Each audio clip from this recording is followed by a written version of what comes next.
Hey, we're starting a new series today, and you saw the title on the screen. It's Be Daring. The bottom line of it that we're going to look through for the entire month is to be daring in discipleship. What's it take to be the disciple? And we begin by saying we have to be daring. And it all starts with a foundation. And the foundation is faith. So this morning it's be daring, being faithful. So the question I want to start with is, how big is your world? How big is your world? Is it only what you can see? See, I find that to be a very interesting question, because we begin to realize that most of us, when we think of our world, we think of this, what we see. But I think there's so much more than that. Even though what we see is extremely expansive, is it not? We can't see everything that's out there, that's around us. But yet I think there's even more than that. I think there's things that go beyond the physical dimension. What we call our world may exist in relationship to what exists outside of it. You know, that's precisely what Jesus revealed to us, because he showed us how to live in relationship to a bigger world, a bigger reality. Jesus confirms that the world that we know has things from an eternal realm. And he spoke of this, he used the terms, the kingdom of God. And what we need to understand is Jesus lived in that connection. He became the means of our connection, and he calls us to live in the reality of that connection. Okay, Steve, what's that connection? That connection is faith. Faith. See, we're launching into this series to challenge us to be daring. And today we're going to focus on this idea of being daring in our faithfulness, and we're going to talk about how to grow in living in this connection between the physical, the finite, and the infinite. We're going to consider what faith is. The difference between seeing life through the power of fear or the power of faith. So let's start with the question, what is faith? What is faith? I just think that the nature of that term and the nature of what faith is so hard to grasp. It's kind of like the air that we breathe, isn't it? We know it's there. We suck it in, and then we blow it out. But yet, do we really know what's happening there? It's central, it's essential, but it's unseen, and I think that's how our faith is. So I just want to take a few moments and talk about what God tells us about faith. The first thing God tells us about faith is that faith is the connection to the bigger world. Hebrews 11:1.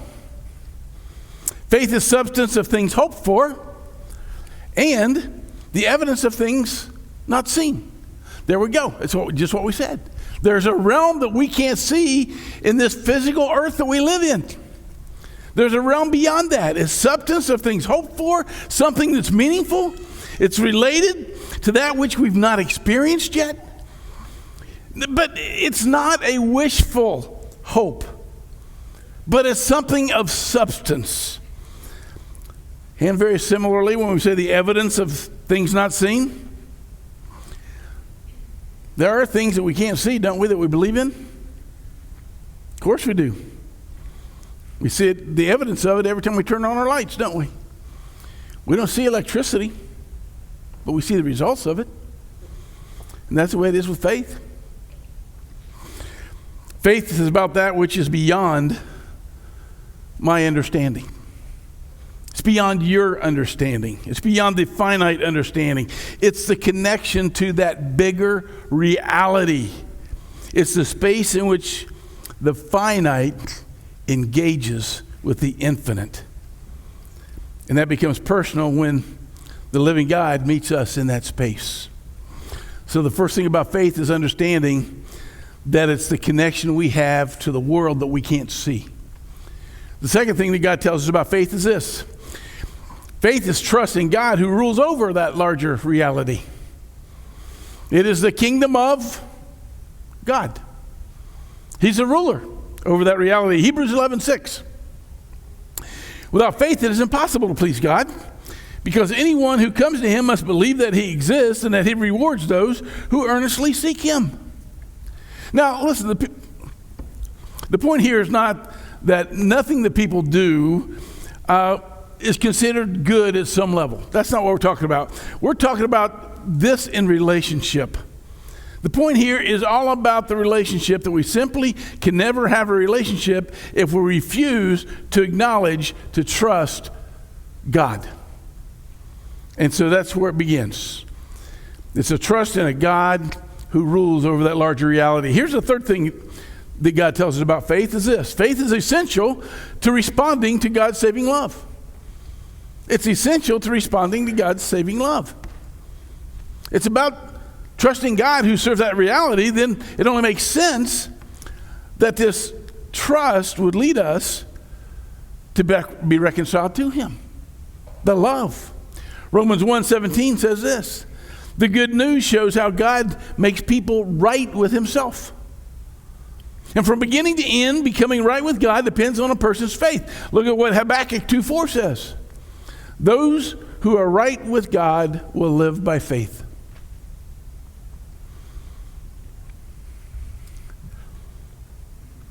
That's what leads us to God's love. It's faith that leads us there. Here's the fourth thing that God tells us about faith. Faith is what God seeks to find at work in us. People, when Jesus was walking the earth, asked him about God's final judgment coming, and the question was, will there be justice? And he says, oh yeah, there's going to be justice. There's going to be quick justice. But he says something that ought to cause you and I to stop and just think for a moment. Because in Luke 18:8 he says this. However, when the Son of Man comes, will he find faith on the earth? Will he find you and me faithful? Yes, justice is going to come. But what we need to be considering is, are we living in faith to the one who rules the bigger reality?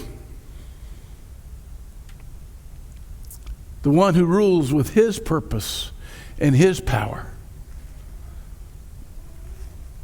And the fifth thing that God says about faith is this. Seeing the bigger reality of God's purposes and power. It's seeing the bigger purposes of God and his power. Faith's a way of seeing. Now, let me ask you, would you agree today that there's more than one way to look at something? Would you agree with that? We can both look at the same thing and maybe see it a little differently. I would tell you that in our home, there's always a different way of looking at something. There's my way, and then there's the right way. Isn't that how it is for most of us? It's the right way. But yet,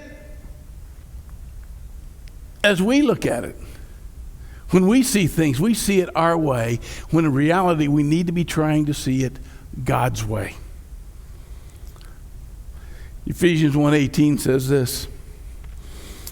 I pray also that the eyes of your heart may be enlightened, in order that you may know the hope to which he has called you, the riches of his glorious inheritance in the saints. Folks, there's something just vital in these words, and it's the idea of opening the eyes of our heart. Derek almost asked you to sing that song today because that is a song that we sing. Open the eyes of my heart. And that's what Paul's saying here. The use of the word heart, though, back in the Hebrew days, it's not just the physical heart, and it's not just emotion, but rather it's simply our entire inner being. It's our whole disposition. And what he's saying is, allow my inner disposition, my inner being, to see the bigger reality, the hope to which we have been called. See, there is an unseen realm in the world that's more real than the one that we see. The one that we see is temporary. But the one we can't see is eternal. And that's what we have to look at today when we're talking about faith. So I just want to keep moving along with the questions here. How does fear and faith shape what's ahead of us? Well, we're going to go back to the Old Testament. If you want to grab your Bibles, your electronic device, whatever you use for your Bible, and look up Numbers chapter 13. And just kind of hold that, because we're going to refer to that several times. But just hold that in readiness. And as we're doing that, let me give you a little background.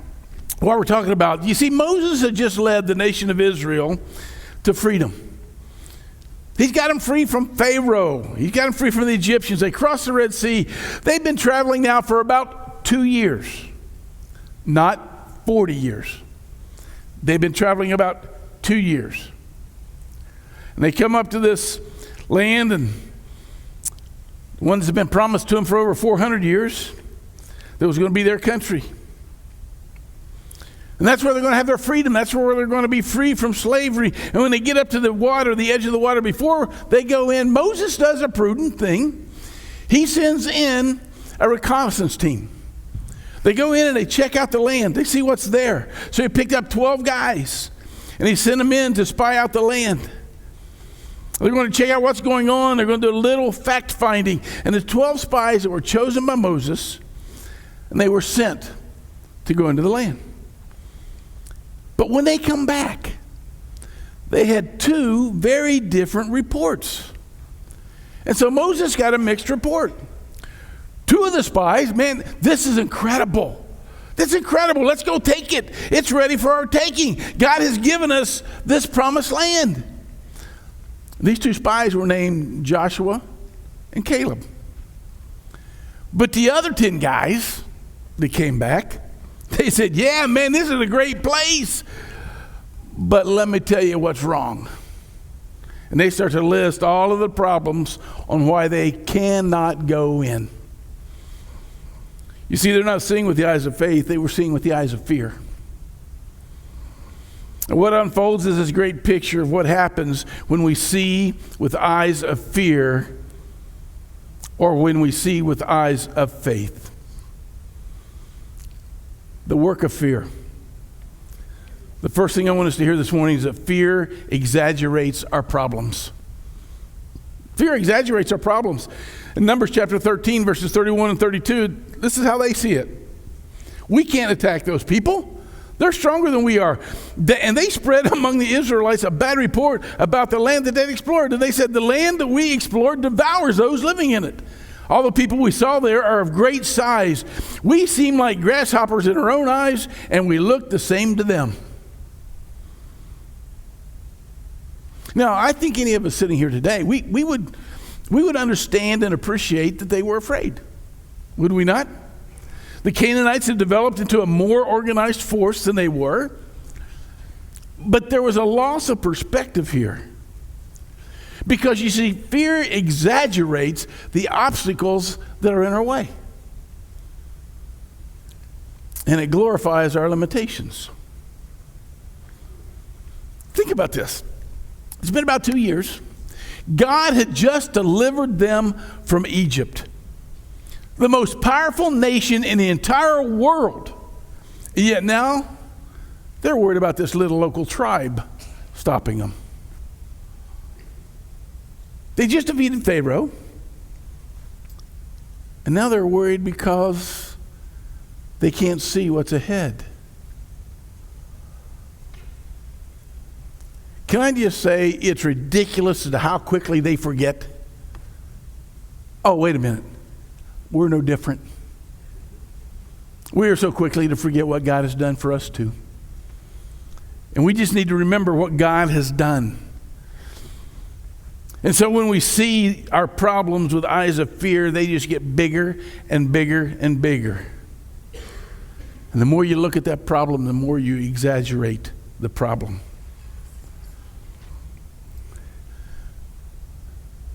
I like what they said. That we saw ourselves like grasshoppers in our own eyes. You see, folks, right there, that's their self-image talking. And it says, we look the same to them. How do they know what they look like to the Canaanites? They didn't ask anybody. They did what psychologists call projecting. They took what they were feeling and what they were seeing, and they projected it on to the Canaanites. And they projected fears on everybody. And that's exactly what they were doing. They'd been slaves for 400 years.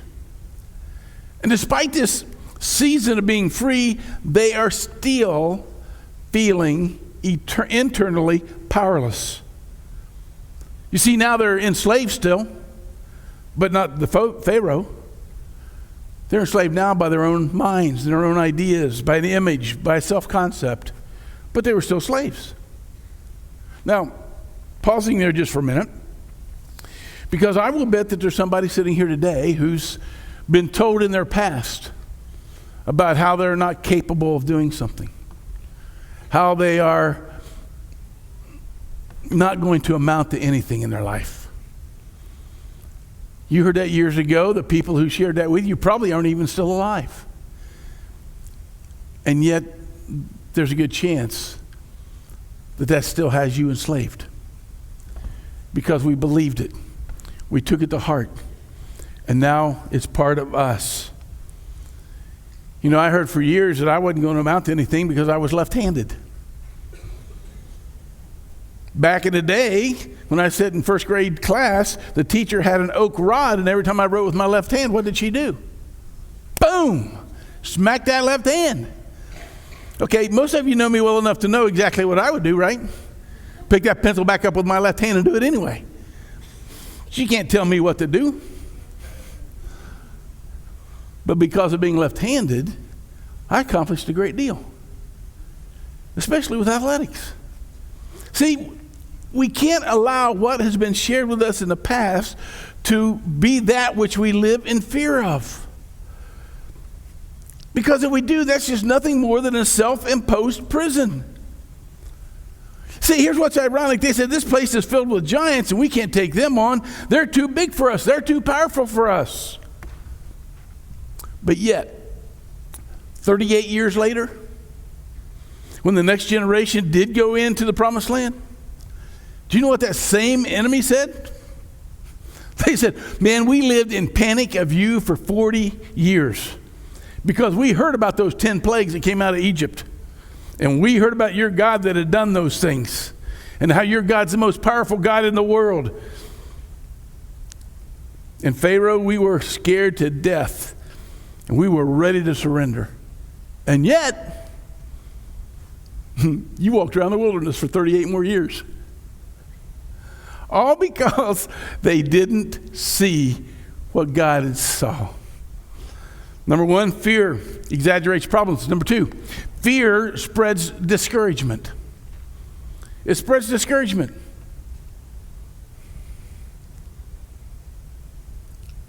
What they saw caused some fear. Natural, okay? But instead of stopping and looking to the bigger picture, the fear began to swirl around and around and around. And fear wanted all the attention. Actually, let me tell you what, fear always wants all the attention. All right? And they gave it to him. And because it gave that attention to the fear, there was no room for courage. You see, the essence of discouragement is stealing courage. And it spread. Spread among the 10.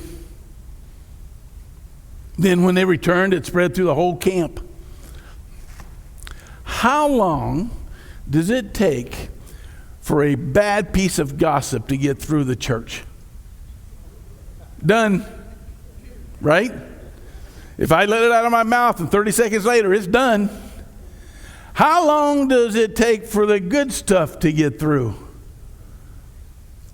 7 years? No. It takes If you hear something negative, it takes you less than 24 hours to absorb it. But it takes 26 positive things in your life in the next 10 days to overcome it. That's how we're wired. That's the way it is. The discouragement. By nightfall in the camp, man, everybody was infected by that fear that they had. You see, negative gossip never spreads faster than positive encouragement. Numbers 14:1. Numbers 14:1. That night all the people of the community raised their voices and wept aloud. I love this because listen, here's the problem. Fear spreads, and it spreads like wildfire. Negative attitudes, they're contagious. And when they walked up there to the edge, everybody was excited about going into the promised land, and it only took 10 of them, 10 people out of the 2 million Jews that were chasing around Israel or chasing around the promised land, 10 out of 2 million that said, we can't do it. And those 10 infected the entire nation of Israel.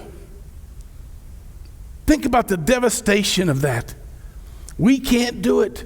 Because, you see, people always trust the majority report because there are always more worries and there are always more naysayers and there's always more critics and there's always more fearful and there's always more negative people. So the majority report of the spies was negative. And the truth is, the majority report is almost always negative. Very seldom would you ever hear a majority report that's positive. It's almost always negative. And anybody who's going to get something done in this world is going to have to go against the majority report. Because the majority of the people are going to be looking with eyes of fear and not eyes of faith. Here's the third thing that fear does. Fear leads to complaining.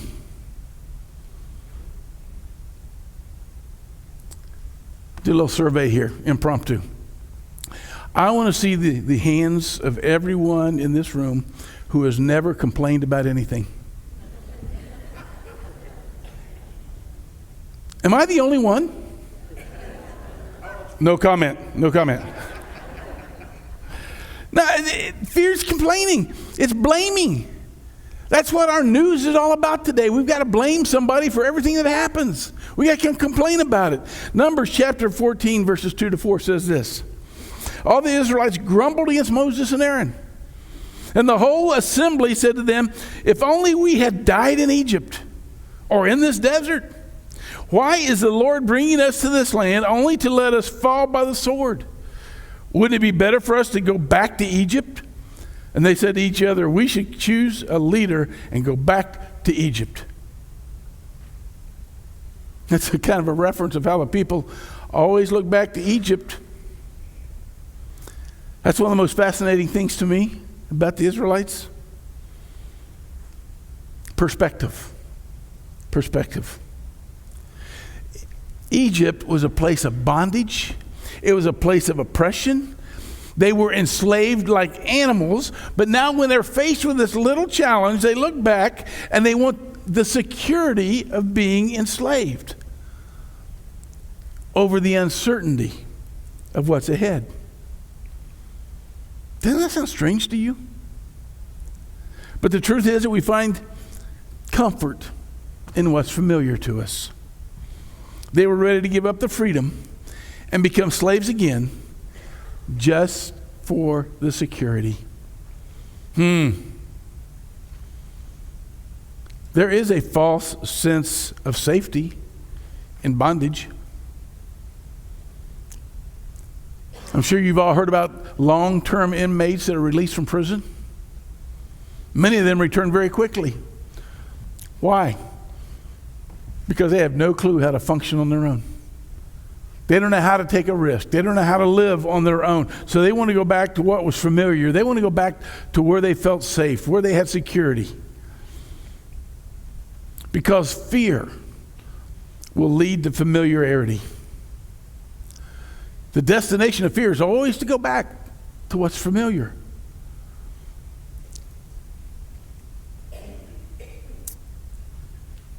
You see, when we become prisoners of the familiar, then we avoid at all cost change and uncertainty. Look at these Israelites, and you look and see how they blamed the inability to move on. They blamed that on God. Blaming God for not letting them go into the promised land. But it's not God that's holding them back. It's their fear that's holding them back. And they're going to die in the desert because of fear. That's what happens when we see with eyes of fear, folks. It exaggerates our problems, spreads discouragement, leads to complaining. But what about the eyes of faith? Well, first thing, let me say this. Faith is not simply desire, okay? It's not just wanting something to be true. All 12 spies, they desired to enter the promised land. But it wasn't just simply of wanting more, not simply a desire. As a matter of fact, the desire may lead you to faith, but it isn't the faith. Faith isn't a feeling. Now, when we have a faith, we most naturally associate that feeling with being inspired, more optimistic, more up for the risk. But the feeling itself is not faith. Faith can elicit those feelings, but it's not the feeling. And faith is not bargaining with God. Ever done that? Well, God, if you do this, then I'll do this. Does God need you to do that so he can do it? No. He don't need that. Joshua and Caleb never suggested that God do something first. They just believed that they could trust God, that he already given them this promised land, and all they needed to do was go take it. So faith is not simply a desire, and faith is not denial. Pretending that something is true when it really isn't true. When Joshua and Caleb suggest that the Canaanites were not strong, never heard that come out of their mouth. Right? Faith is not psyching yourself up and pretending something that really isn't true is true. It's not the eye of the tiger playing in the background so you get all fired up to go. Faith is not conning yourself into believing something. Faith is seeing more. And let's just talk about that. The work of faith. The first thing is this. Faith allows me to see more than my problems. Faith allows me to see more than my problems. Did Joshua and Caleb see the Canaanites? Did they see those giants that were in that room or in that land? Yeah, they did. But the difference is what they saw. It's not that they didn't see the problems. They saw the problems, but they saw more than their problems. They were assessing the situation with a larger view of reality. It may look like it's hard, but God is with us. But God has promised us. You see, faith sees the problem, but has a mind to consider, but God. And Joshua and Caleb remind us that people of faith, you and I sitting here this morning, we need to have big butts. Some of us are ahead of others in that field. But we need to check back and say, oh, but God, but God. If faith is what puts our problems in perspective, it's when we keep a sense of how big God is and how small the problems are. When you stay clear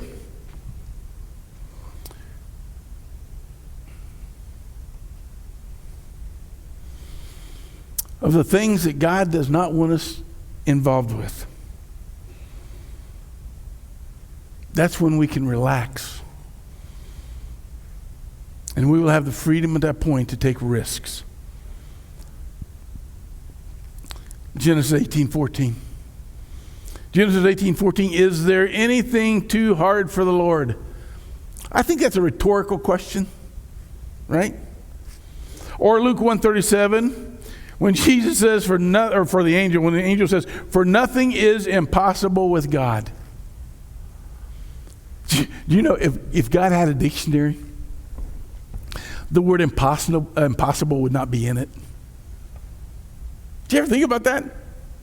If God had a dictionary, the word impossible would not even be in the dictionary. Ephesians chapter 3, verse 20. Glory be to God, who by his mighty power at work within us is able to do far more than we would ever dare to ask or even dream of, infinitely beyond our highest prayers and desires and thoughts or hopes. But God. Number 2, faith gives us the power to remain strong in tough times. Okay, 2022. Who had tough times in 2022? I got both of them up. There were some very serious tough times in 2022. What got you through them? You see, faith is trust in the purposes of God. That God is at work even in the midst of the hard times. Faith sees the potential for circumstances to change, but also for God's ability to work out any good in any situation you're in.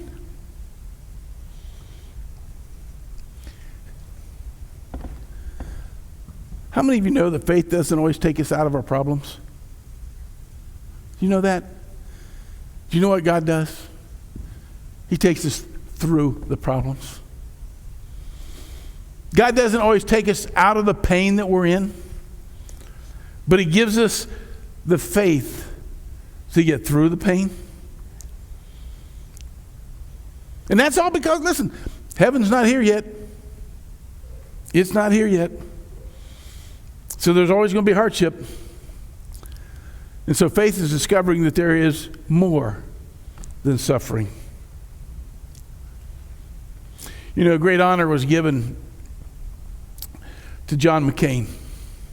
I don't know how many of you watched any of those proceedings,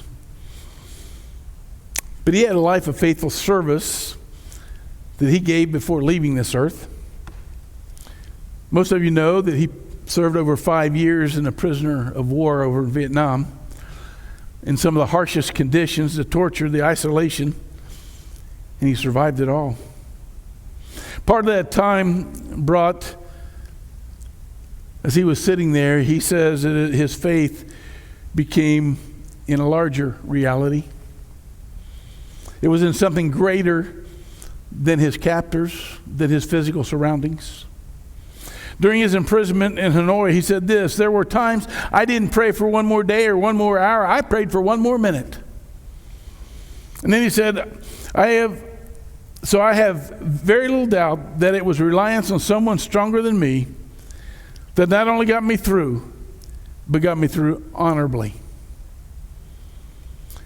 Orson Swindle, who was an ex-POW that spent the last 20 months of captivity with John McCain, he recalls this about how important church was when he and the others were held individually in separate rooms. They said every Sunday at midday, when the meal was finished, dishes were washed, the guards were departed, the senior officer in the area would signal that it was time to pray together. He signaled by coughing. And he would cough once, and then he would cough 3 more times. The signal to come pray, because they weren't allowed to do that. And McCain says he always remembered the first Christmas that they were allowed to have a service together. They'd never been able to have a Bible before, but shortly before this particular Christmas, the Vietnamese handed John McCain a King James Bible, a piece of paper, and a pencil. And he jotted down just bits of the nativity story from Matthew, Mark, Luke, and John. And on Christmas Eve, for the first time, they got to be together. Some of the guys had been there as long as 7 years. And he said, we had our first service. And when we got to the point that we talked about the birth of Christ and then sang Silent Night, I still remember looking at the faces of those guys, skinny, worn out, dehydrated. But most of them, a lot of them had tears down their faces. And they weren't tears of sorrow, they were happiness. For the first time in so many years, they were able to worship God together. What kind of tough times have you had to go through? I've not experienced any of that. You know, my tough times is I didn't get to have lunch today. He experienced those knowing that there was something greater. 2 Corinthians chapter 4, verses 8 and 9. Look what Apostle Paul writes. We are pressed on every side by troubles. But we are not crushed. We are perplexed, but not driven to despair. We are hunted down, but never abandoned by God. We get knocked down, but we're not destroyed. If we are to live that passage right there, how do you do it? Faith. Faith. When I talk to folks, when I'm doing funerals, those of faith always ask the same question. How do people who don't have a relationship with God get through these situations? How do they do it? I don't know how they do it. Because I know the only way that I can get through any of these things is because of faith. That's how I do it. Faith in God. So it gives me strength to get through the tough times in life. And finally, faith allows me to fulfill all that God has for me. 10 spies came back in fear. 2 came back guided by faith. How telling is their story through the remainder of their lives? Numbers chapter 14 verse 30 says, none of you will enter the land in which I swore to settle you, except Caleb, son of Jephunneh, and Joshua, the son of Nun. I'm going to list some names. I want you to tell me if you know of any of these guys. Shaphat? Know that name? No, me neither.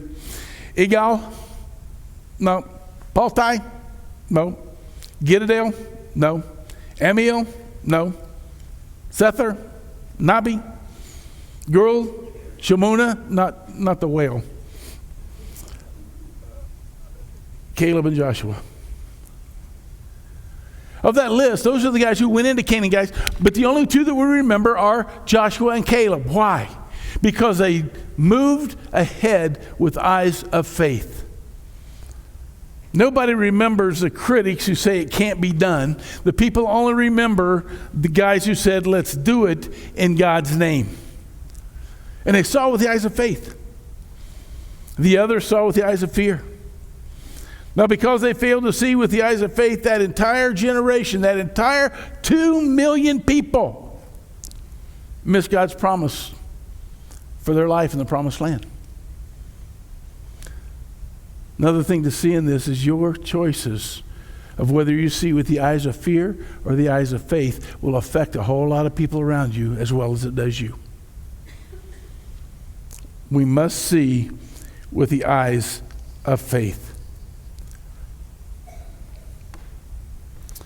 Entering the spaces that God intended for us. How big is your reality? Our faith takes us to the eternal, not just the physical. So today, as we see the things ahead of us and we look, and are we going to see them with fear? Are we going to have the eyes of fear? Or are we going to have the eyes of faith? Are we going to walk around with a big but? But God, but God, but God. I hope this week that those 2 words come to your mind a lot. As you look around and you see things that don't look like they're things that we can handle, you can say, but God. And let Him do what He needs to do. because it's not all on us. Where's your faith today? It's the foundation for discipleship. It's the foundation for growing closer to God, and we need to see with eyes of faith and not eyes of fear as we move through this year, becoming closer and closer and closer to Jesus in our walk with Him.